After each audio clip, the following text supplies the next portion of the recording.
And then they took me through the details of my pre-birth plan. I was shown that I actually chose all of this. I chose my whole life, my life of prostitution, my life of addiction, my life of homelessness, picking my parents and the family line that I'd be born into. Everything was a sovereign, spiritual decision from my soul.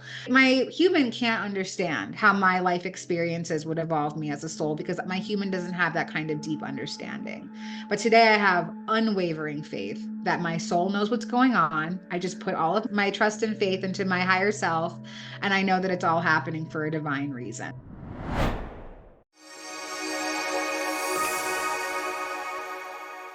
My guest today is Betty Guadagno, who had a near-death-like experience from a drug overdose that eventually led to a Kundalini awakening and completely transformed her life from an atheist to a person who understands fully their life's purpose and is fulfilling that now. And although she has done almost 50 interviews like this, we are going to talk about things that she's never talked about before. So, Betty, welcome. I'm so excited to talk to you today.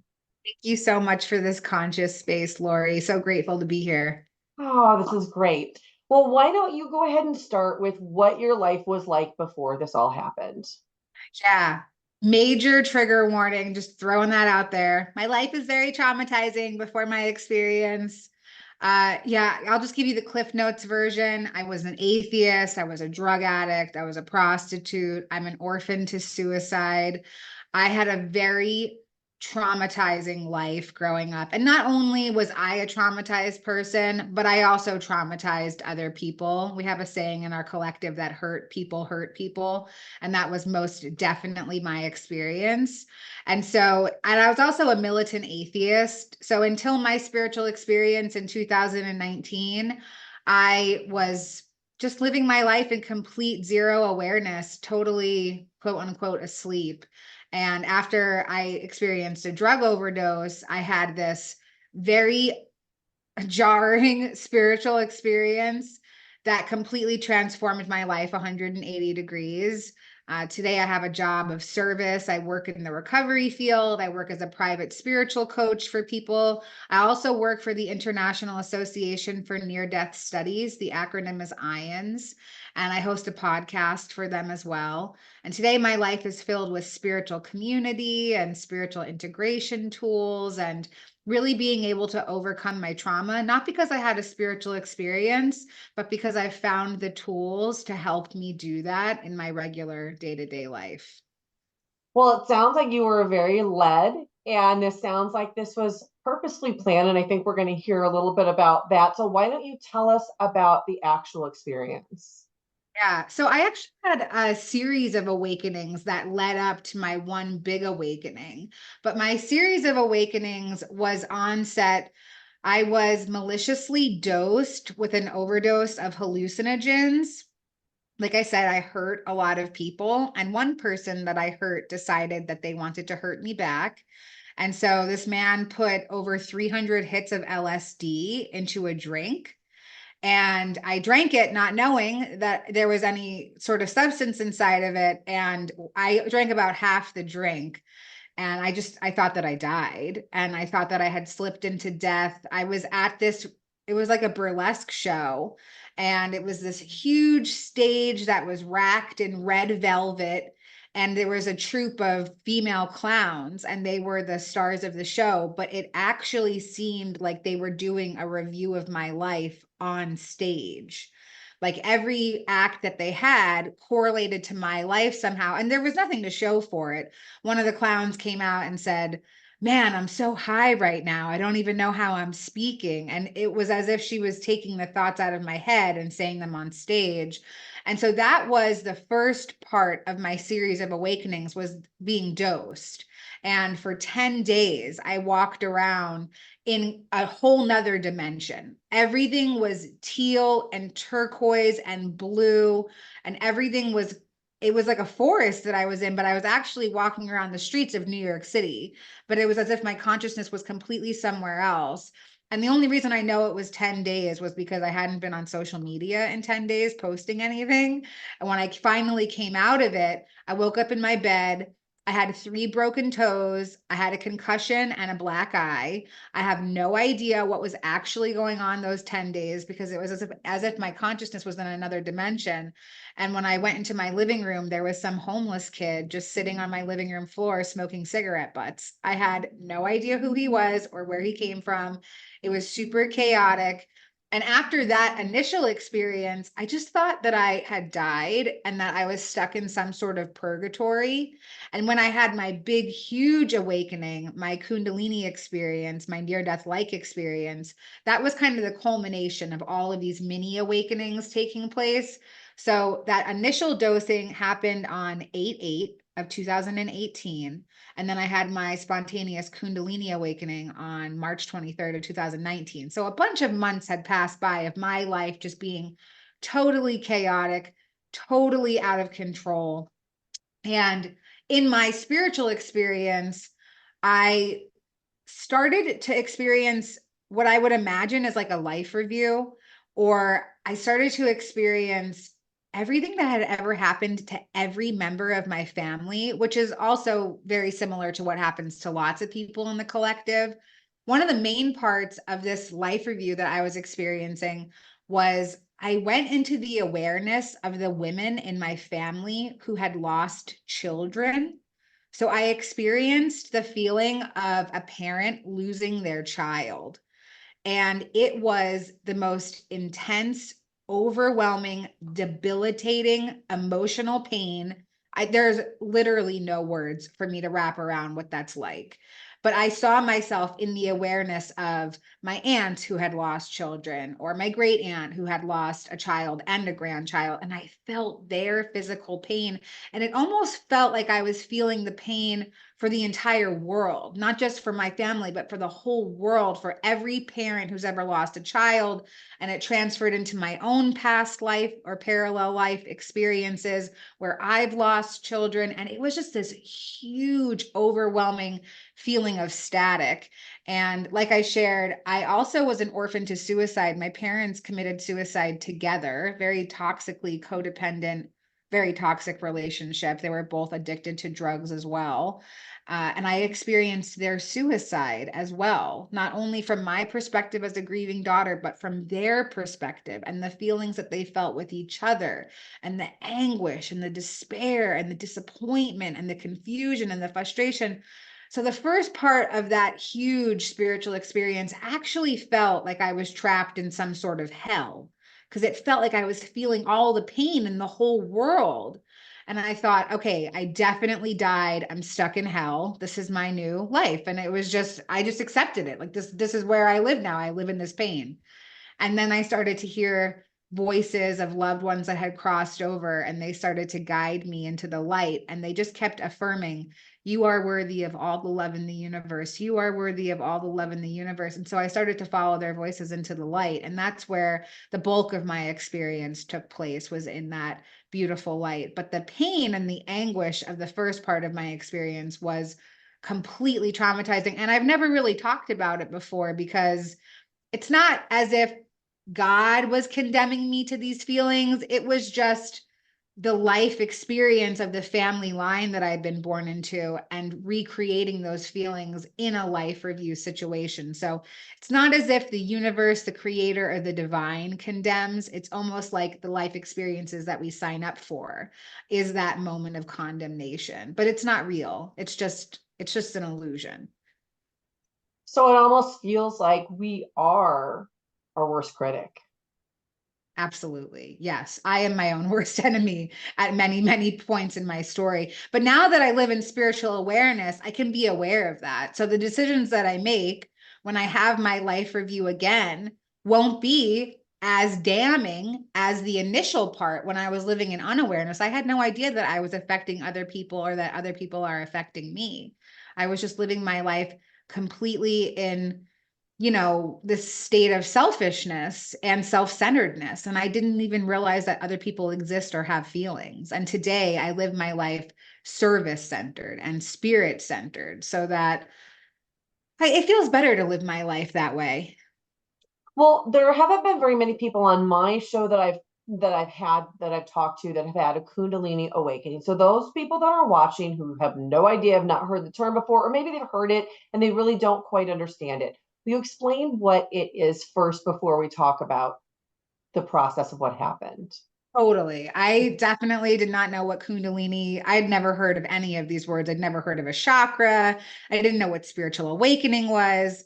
I was in complete zero awareness. So, Kundalini awakening, the word Kundalini, it roughly translates into life force. So in different cultures, we say different things. In Eastern philosophy, they would call it a Kundalini awakening. In the Western world, we might call it receiving the Holy Spirit. But essentially, what it was, I had an entire life force energy activation awakening. Every single one of my chakra centers became activated and online all at the exact same moment. These were systems that were never online before. So it was as if a whole computer was just getting booted for the first time. Like my spirit was becoming awake and alive for the first time in 35 years of life. And so I had this rush of energy going up and down my body, opening and activating my chakra system. And it was actually causing me to like leak fluids all over myself. And my body was convulsing, and I was really going through a physical transformation. It felt like every cell in my body was turning over and turning on.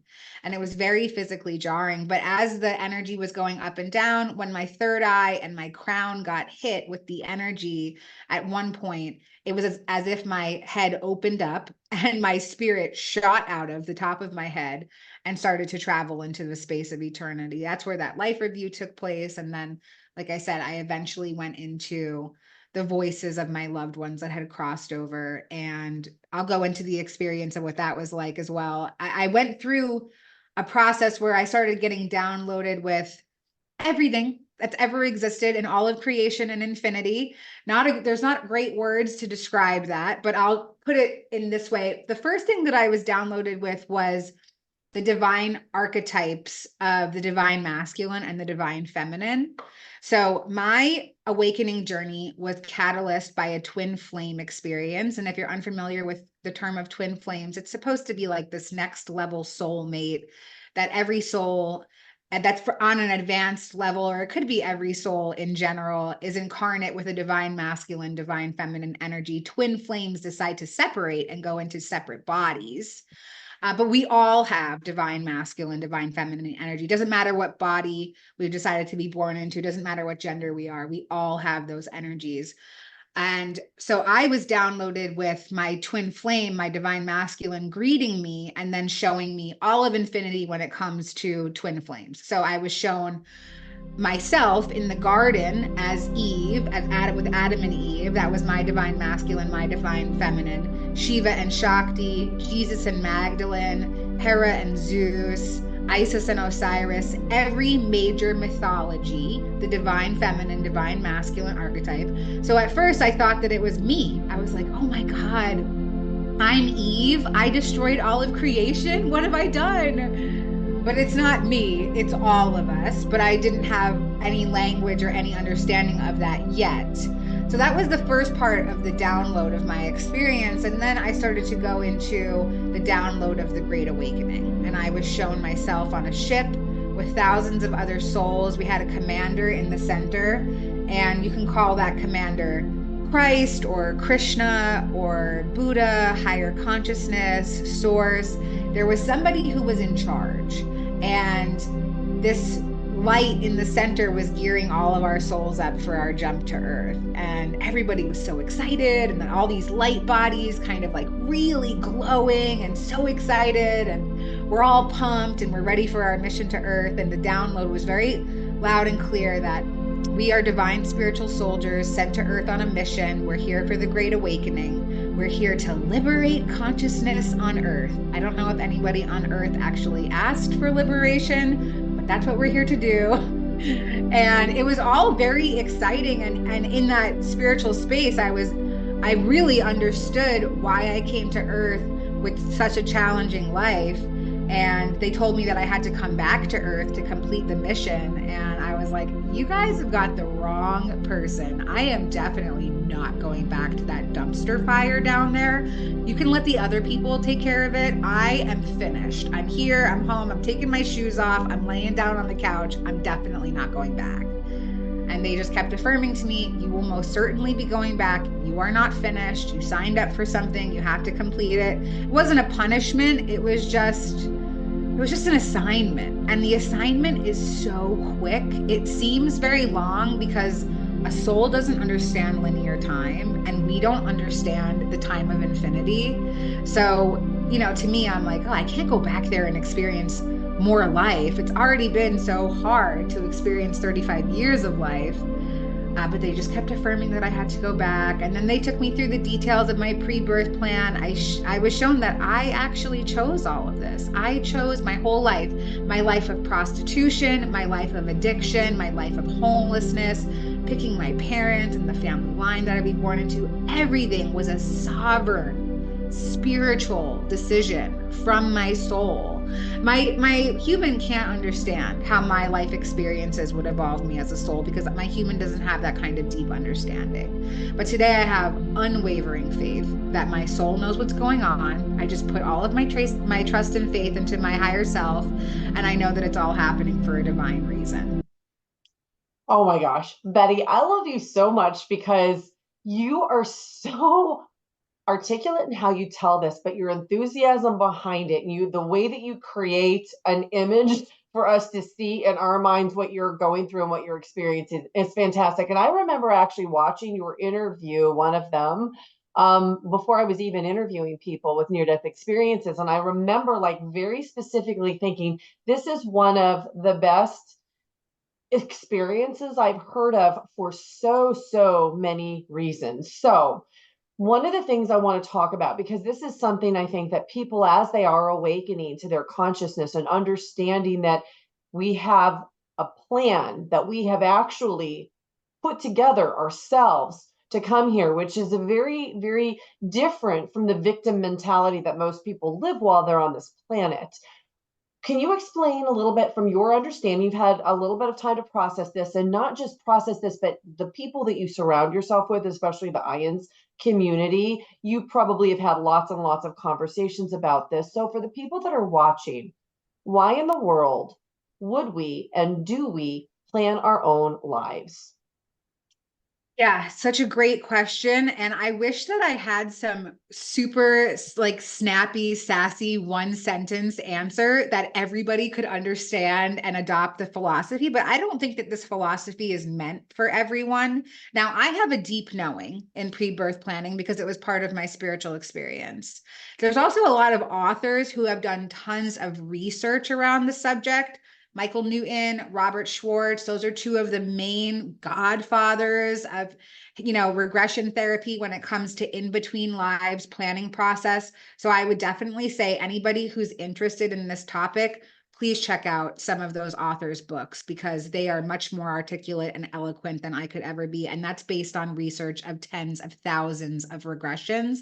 And I it's want to all second mirrored. that one on Michael Newton because he was so big for me in the very beginning when I was exploring spirituality, like Edgar Casey and Michael Newton. And there were just so many different people that opened up this awareness and just really explained things in a very scientific methodology.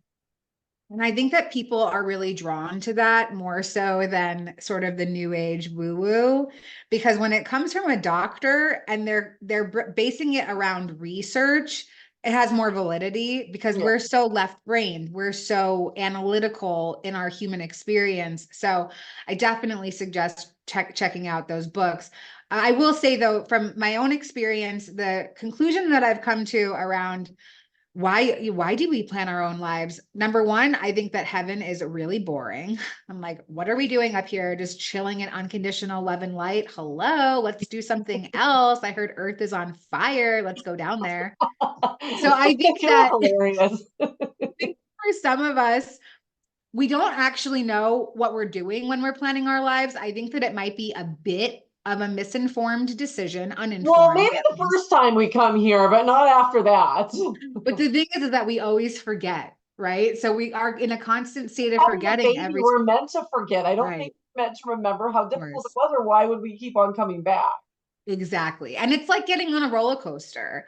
And, a roller coaster only lasts 40 seconds, and you have to wait in a really long line to get on the roller coaster. And maybe you ride it once in the front seat with one partner, and then the next time you ride it in the back with a different partner. And we just keep having these experiences over and over again. So, since we have the benefit of being infinite souls, we want to experience everything. Yeah. So, I might come into form and choose to be born into a country that doesn't have clean drinking water and have to deal with the life challenge of hunger and starvation.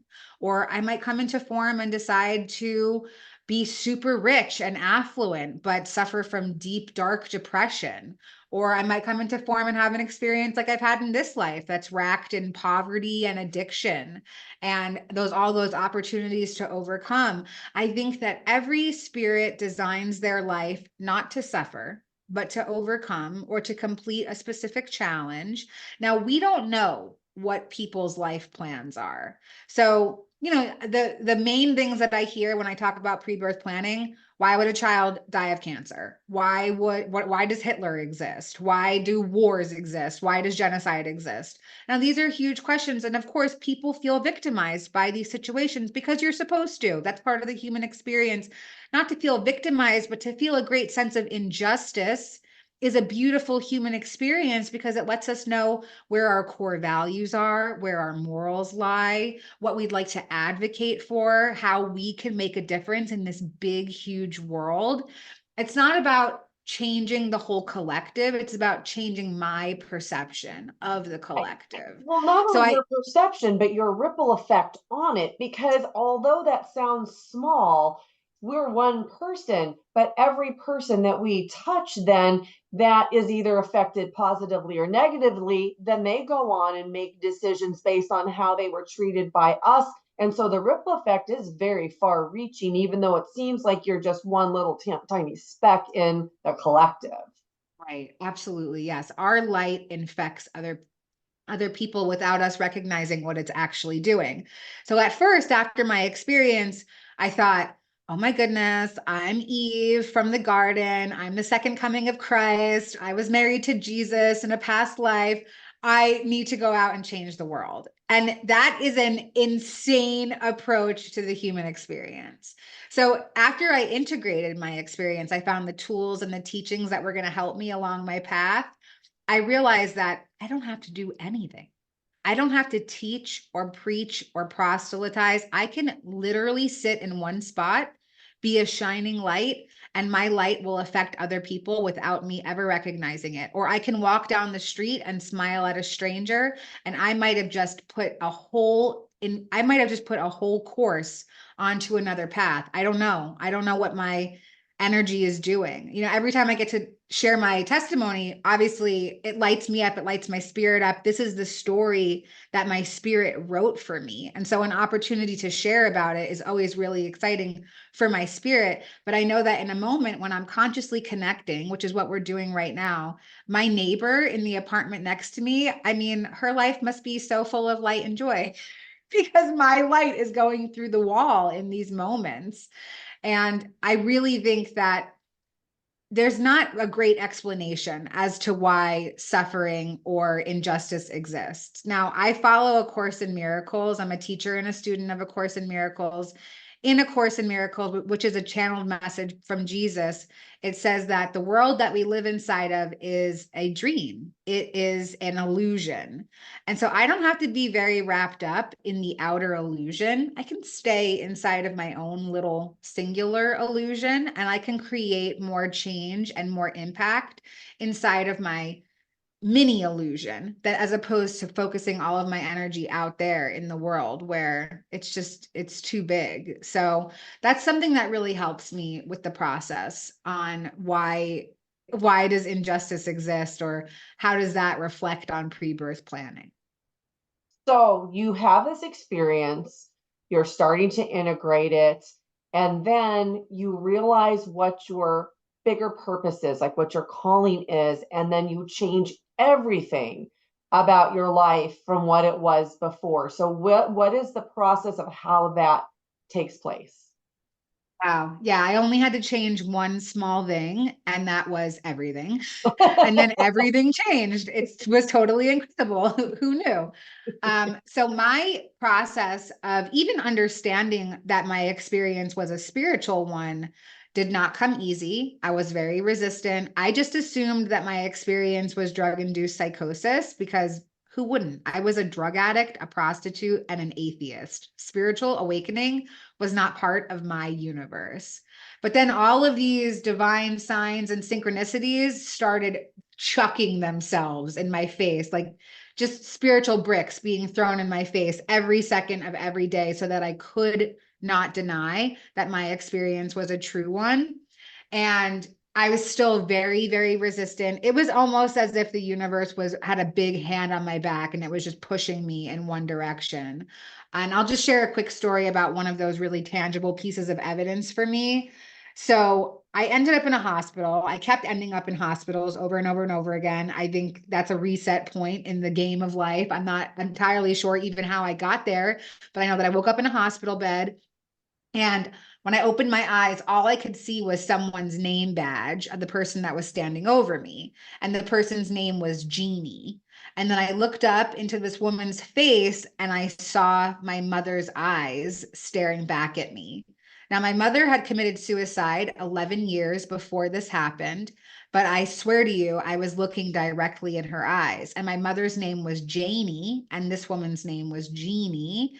And then she started talking to me about, I'm from the rehab on the ninth floor. I heard that you might need some help. And I think that I'm talking to my mother. So I'm like, I don't need your help. I don't want to have anything to do with you. Get away from me. I got some resentment issues that I've had to work through when it comes to that relationship. And this woman said, well, I'm here for you. If you need help, that I'm on the ninth floor, you know where to find me. And then they discharged me from the hospital, but I didn't know what to do because I just thought that I was dead. And so I thought, okay, fine, I'll follow the image of my mother and I'll see what this woman wants. So I go up to where the rehab was and I walk into this woman's office. And again, this big plaque on her desk that says Jeannie. And then there's a sign right behind her. And the sign says, what mommy does, baby does. And it was a sign about transferring drugs through breast milk. But the way that my brain was comprehending it was, this woman's my mother. She's in recovery. What mommy does, baby does, I have to do recovery.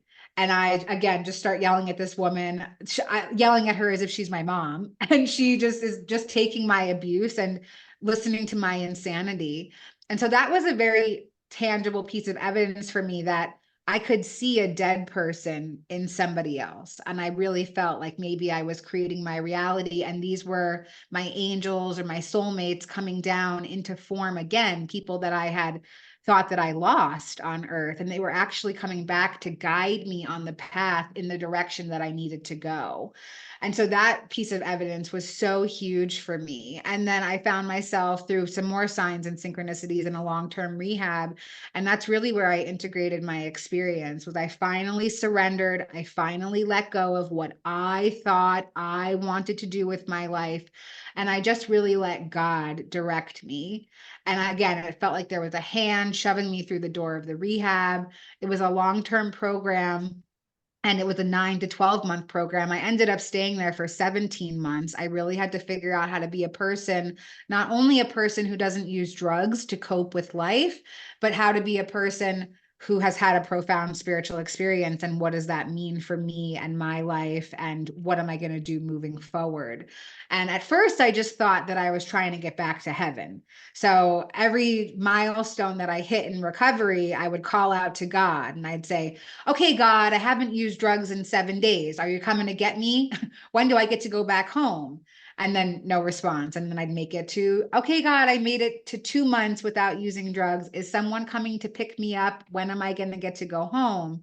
And it took me months and years to realize that I'm not doing life to get back to heaven. I'm here to bring heaven here right now. And this is heaven for me now. It is. My life before was a nightmare. It felt like hell. It felt like purgatory. Today, my life feels like heaven. And that's from switching my thoughts around.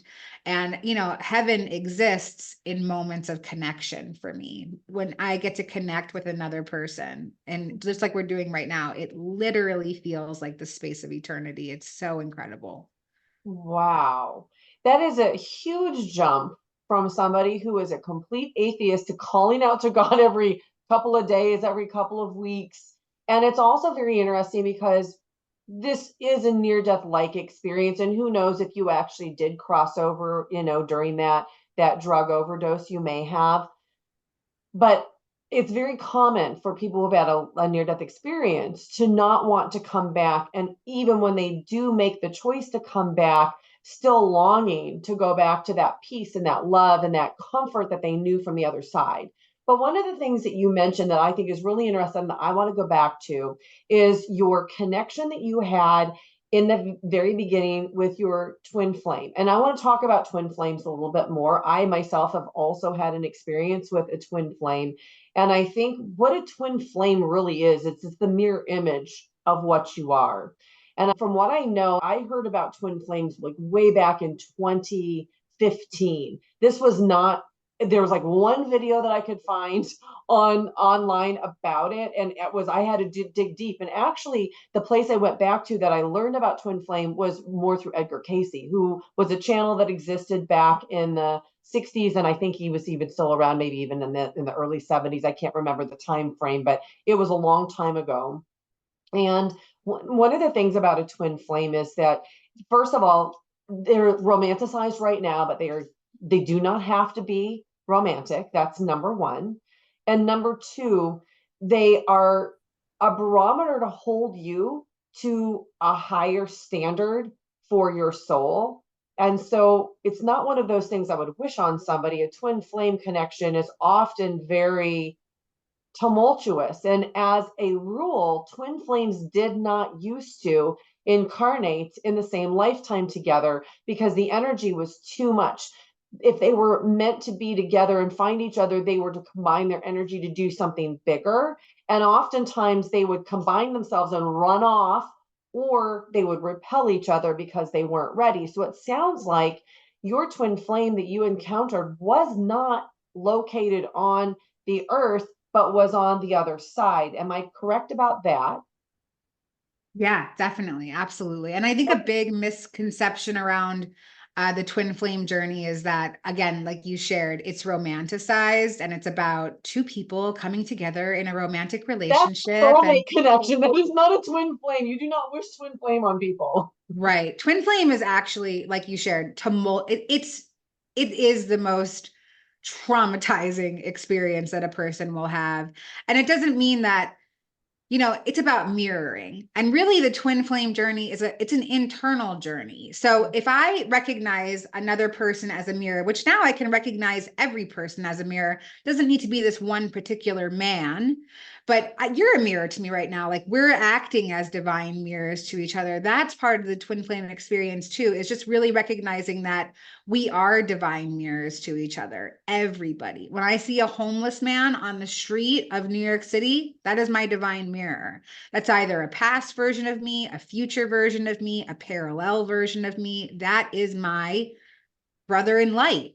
And so I think that the twin flame journey is really it's so internal. It's about balancing my own energy, my divine feminine, my divine masculine, my masculine being the structure, the logic, the reason, the strength, the agility, the consistency, my feminine being the compassion, the empathy, the spirituality, the intuition, the creativity. If I can have balance in both of those areas of my life, every reflection is a beautiful reflection. But the twin flame is really about triggering all of your wounds and saying, hey, girl, guess what? Your band-aids are dirty. They don't stick anymore. You got to take these off, gut out your wound, and start all over. And it can be very emotionally, spiritually, and physically painful. But once you come to the understanding that it's just you, it has nothing to do with another person. Like, don't project your unconscious and conscious fears onto other people. It's not the guy's fault that he doesn't want to be with you. It's your fault for rejecting yourself. And it's just part of your healing and your own inner work. So, So let's talk about that mirror part for a second, because I think it's really important. It's a great analogy. If you were to look in the mirror at yourself and that you notice that you have something in your eye, let's say it's an eyelash, you're not going to reach out to the mirror and try to change it there. You're going to go into your eye and you're going to remove the eyelash and you're going to remedy the thing that's irritating in your eye. You're not going to go to somebody else to do that. And I think that that's another misconception, is that when we come together with other people, we try often to change them instead of looking internally to figure out what we need to do to make things better, either by changing the thoughts that we have about the situation or whatever it is, to make that different. And that's kind of that twin flame that we were, speaking about before. So you can just comment on that. that is an amazing analogy, and I'm stealing it. I Fine. love that. I love that. That is so right on. And I will say, funnily enough, that the man that I had my twin flame experience with, he was an exact mirror image to me. In fact, when we looked into each other's eyes, we had an identical speck in each other's eyes. So I have these bright blue eyes, and in my right eye, I have this one brown speck underneath my iris. It's like a little birthmark. And I looked into his eyes, and he had the exact same brown speck but in the mirrored eye. So is my right eye, his left eye. And after he wanted nothing to do with me. It was all very scary. We experienced telepathy with each other. We were downloaded with each other's deepest, darkest shame. And he was terrified, obviously. I was too. But being toxically codependent, I was like, ooh, be with me.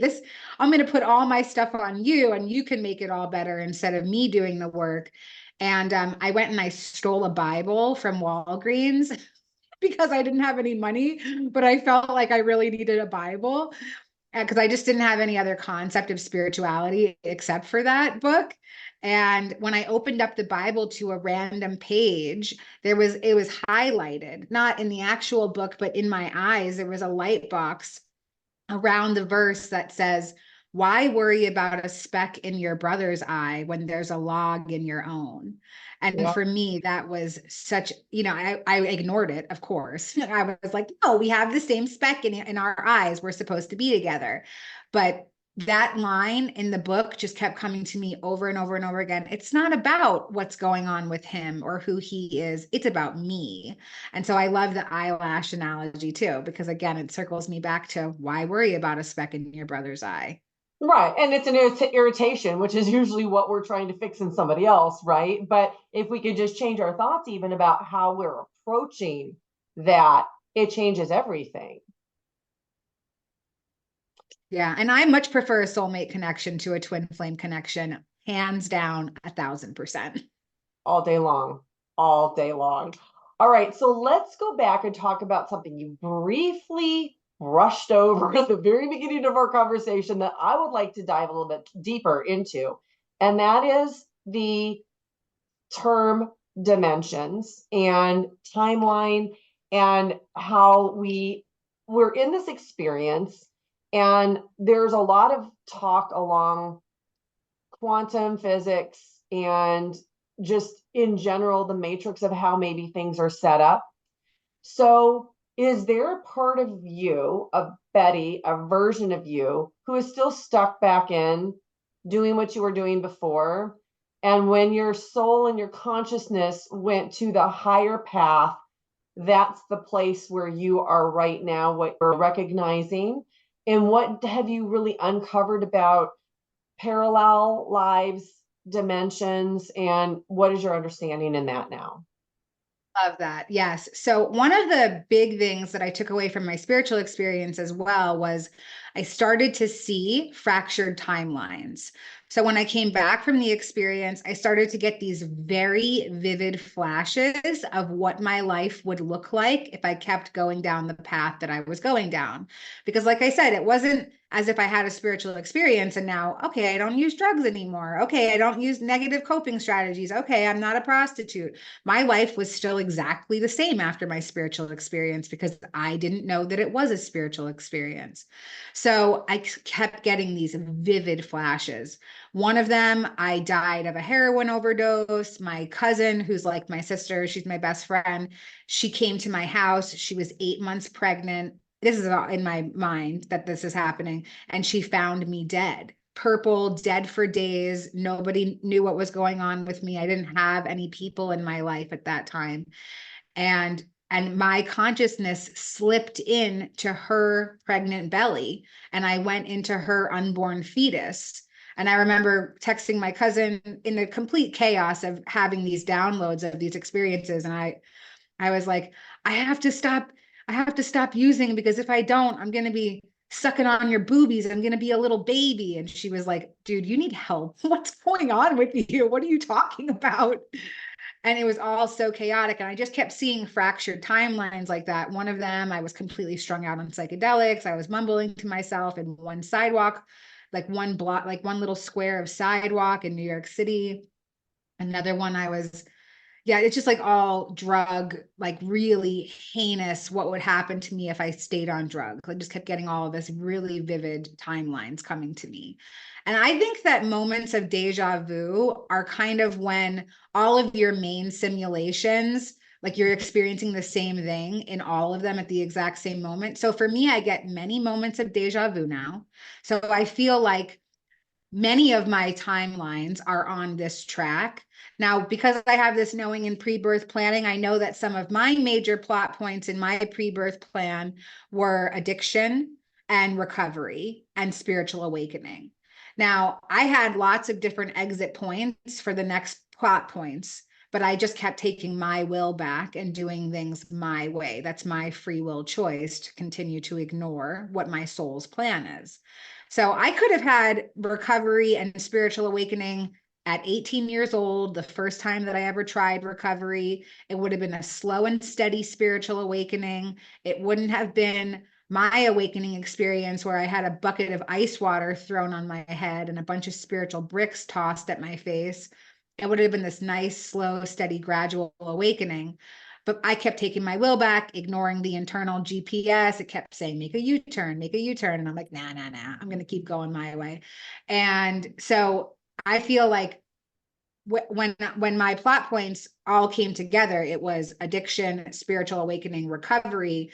They had all collapsed on each other because it was the end timeline, because we are in the midst of the Great Awakening. So I feel like that's also the outcome to many of my main simulations, many of my other parallel lives that are happening right now, is that we had to get this now. Like now it is important now, not in like this great sense of urgency, like, oh, we all must shift now.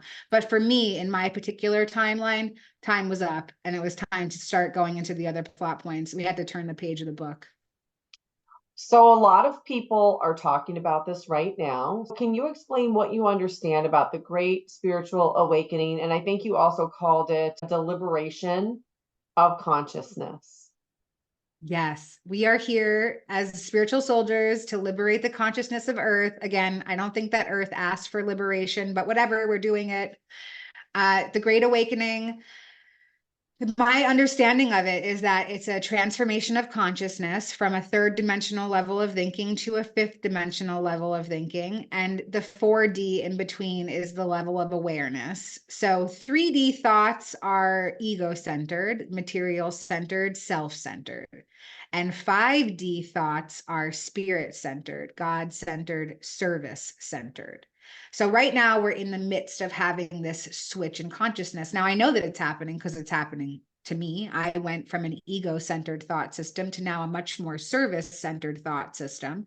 And that doesn't mean that I don't bounce back and forth. I do. You know, I'm human. I'm here for that dual experience. But I believe that the Great Awakening will be happening tremendously within the next few years. And so I think it's very important, number one, to create conscious space like what you're doing right now, so that when we talk about our spiritual experiences, we make them very normal. Maybe if I would have heard this 10 years ago, I would have been like, that girl needs to be institutionalized. She's crazy. Get her on meds. Hurry up. Put her in a straitjacket.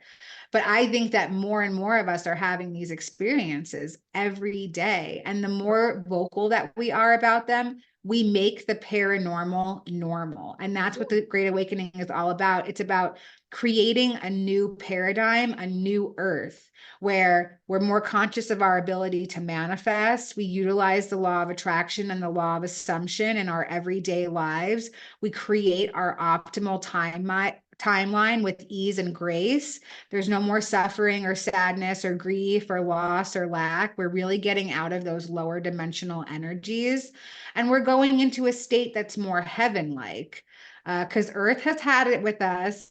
Earth is like, girl, you got to really get it together. Okay. They're about to shake us off. I think that the Great Awakening is going to be a lot like a near-death experience. I think that we're going to have a collective kick of consciousness where we'll all wake up to a new layer of the dream.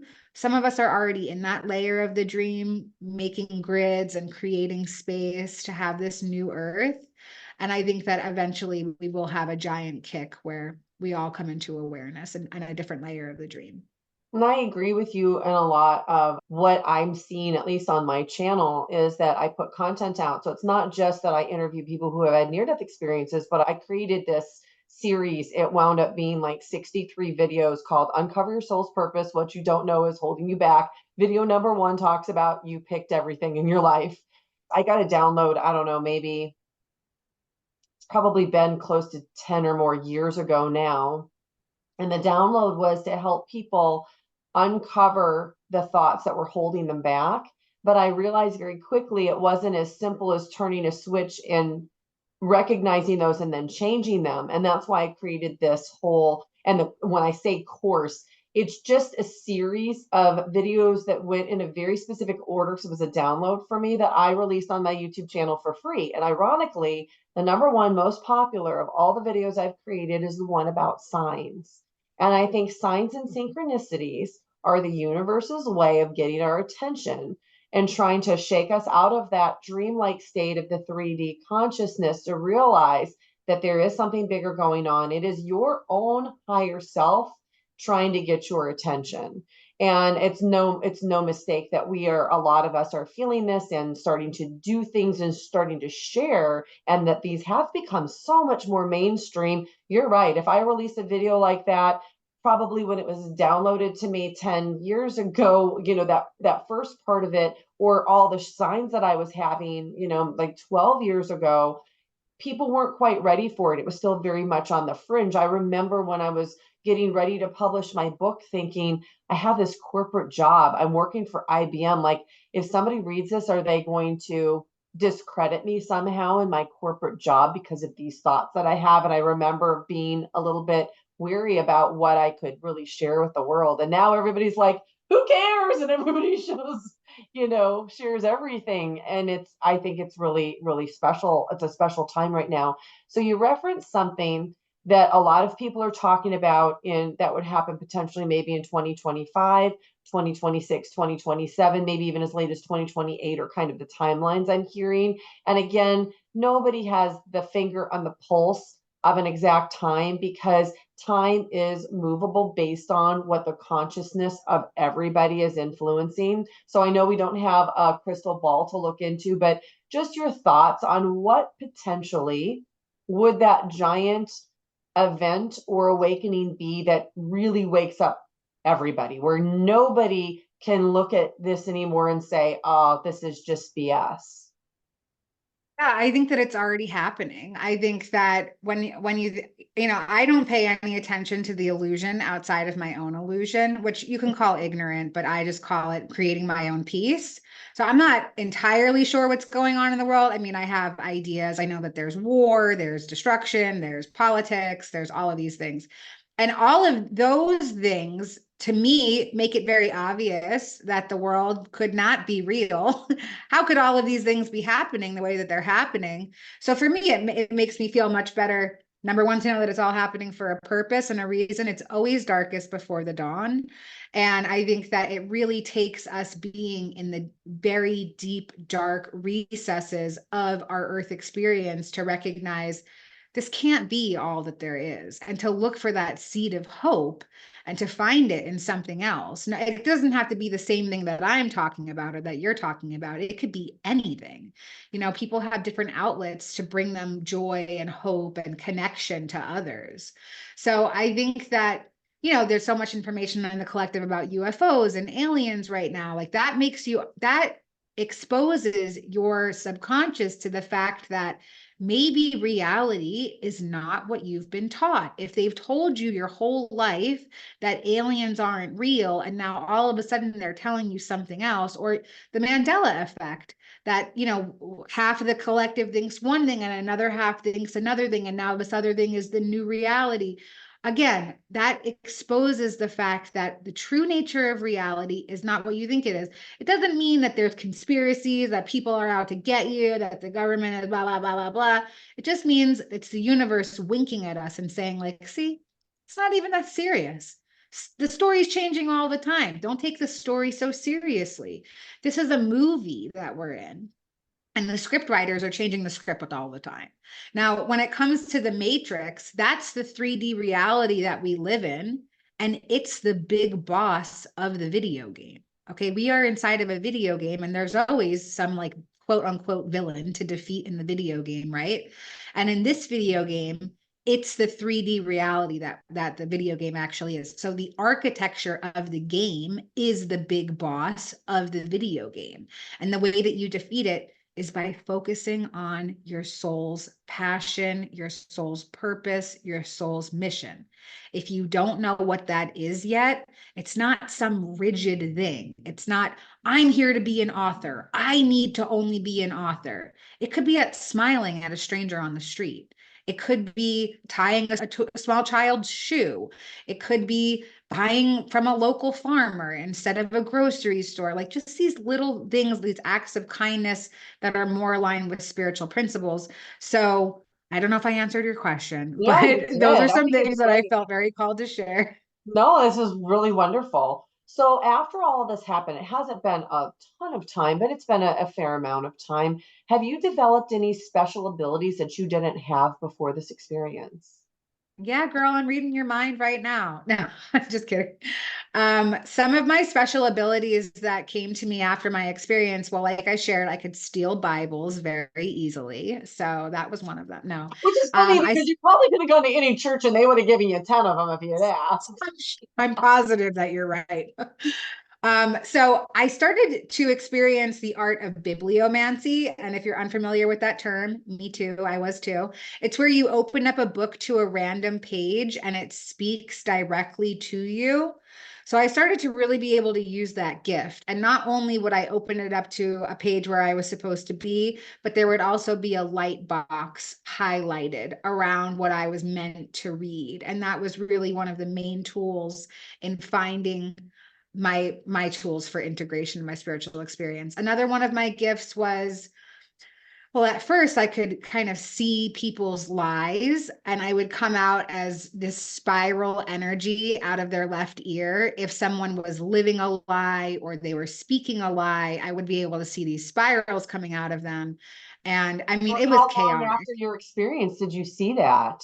Started after the initial dosing. So like in that 6 month frame, where I was just kind of walking around in complete annihilation. And I would go up to families on the street, like husband, wife, baby. And I'd go up to the wife and be like, you know, your husband's gay, right? And he's lying to you about this whole family charade. Okay, that's not okay. Don't do that. Right. It was chaotic. It was crazy because I didn't know what to do with it. I just had these very strong feelings of intuition that this is what was happening in people's lives. I don't even know if I was right, but I just felt like I was so pulled to do this, but I was creating chaos because I wasn't integrated. So I was all over the place. But yeah, I could be able to like really feel people, really read their energy. And then I was also, I had synesthesia was a big after effect for me, where all Oh. of my senses were intertwined with each other. So And could I you asked, could you like go ahead. smell music or taste Yes, music or things right. like that, right? That's what that Yes. is. Yeah. Yes, every color had a texture assigned to it. Every number had a color and a letter. Everything was intertwined and it was just very vibrant. I could see the energy in nature, in trees, in people, and I could channel. And I would spend hours every day channeling archangels, channeling the collective. And sometimes the messages were directly for me, and sometimes they were for the collective in general. And it was all really scary. You know, I came from zero awareness, and it's like they turned up the heat all the way. And so at some point, I asked to have my gifts turned down. I said, this is crazy. I'm spending all of my time in another dimension with you guys. I have to focus on being on Earth. I can't just be living in the clouds all the time. I mean, I want to stay in that heavenly space, but I have to understand temperance, and I need to figure out how to have a dual existence, how to have my existence as a spirit and still have my human experience. So I asked to have my gifts turned down, and they were more than willing to appease me. And sometimes I wish I hadn't done that, but today my spiritual gifts come up in different ways. I'm really amazing at fostering spiritual community together, or linking people to the communities that are meant for them. So that's one of my greatest spiritual gifts today. That's wonderful. So can you share one of the most memorable synesthesia experiences that you had? Yeah, definitely. Okay, so a lot of that gift came up for me when I was still in active addiction, waiting for the main awakening to start to take place. But definitely being able to taste music, that was the weirdest probably, and it had like a texture to it as well. And I was really into psychedelics and psychedelic rock, so I would listen to all of this really trippy music, and it was as if a whole spiritual experience was happening on top of my taste buds.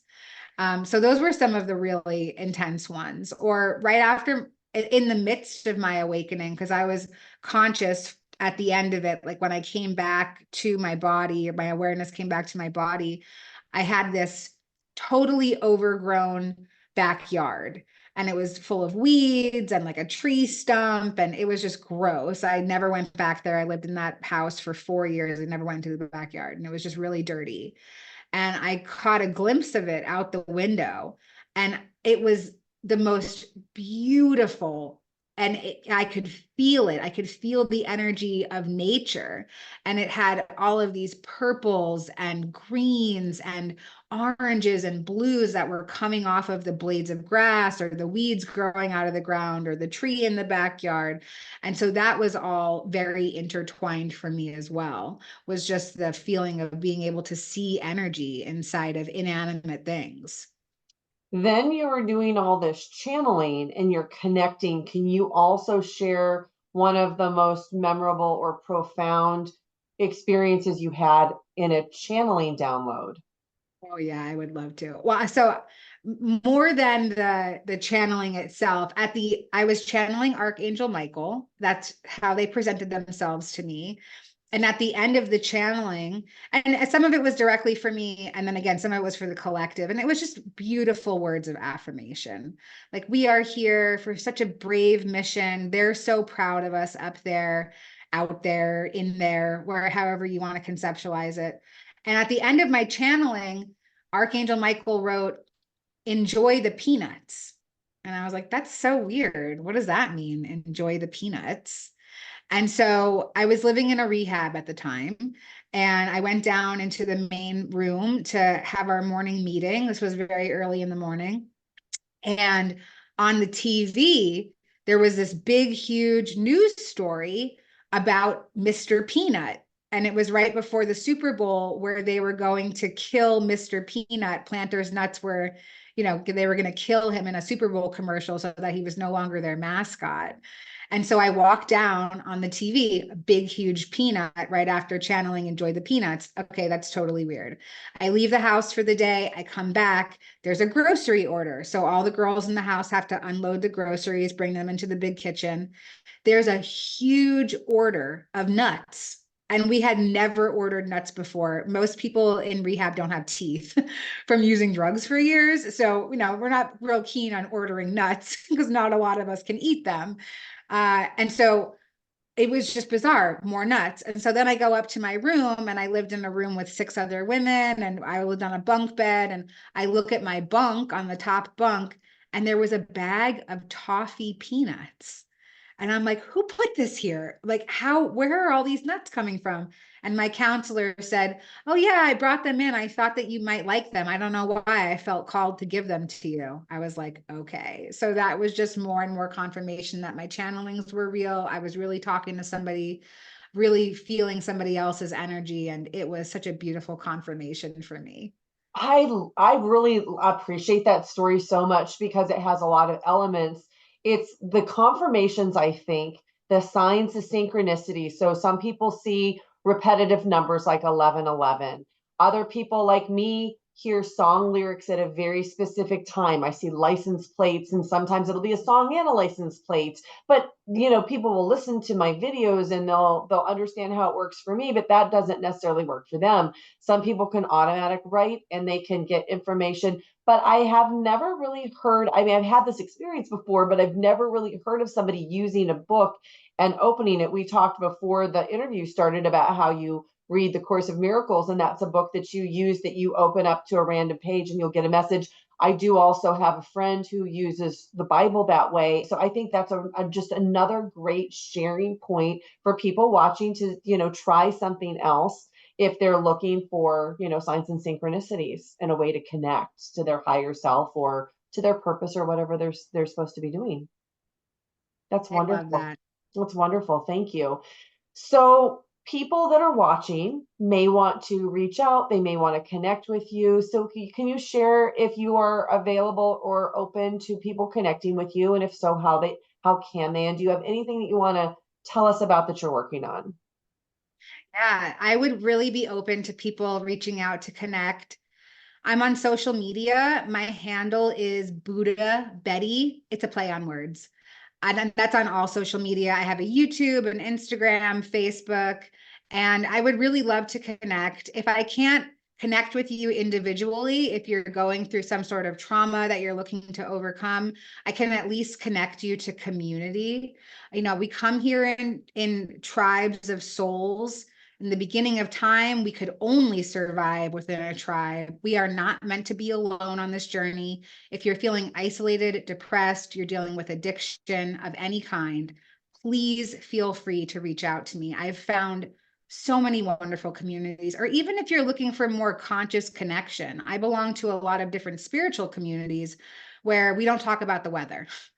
We have real conscious conversations. And I think that that's also a huge tool in this process as well. So I would love to connect. Please feel free to reach out. And I also have a coaching business. So if you're looking for personal mentorship on how to manifest your reality, or you're looking to do shadow work to overcome trauma or addiction, those are the things that I specialize in. Wow. That's amazing. You're doing so much in the world. I just want to tell you, I have thoroughly enjoyed meeting you. I've enjoyed our conversation. You have such a bright, brilliant light that you are shining into the world. And I appreciate so much of what you are doing to help wake us up to our own consciousness and what you're doing to help the collective. Thank you so much. Thank you so much. So grateful for you. And thank you, everybody, for watching. Next up, check out this playlist of other NDE interviews. Please like and subscribe. It really helps this channel to grow so I can bring you more content. Thank you for watching. I'm so glad you're here.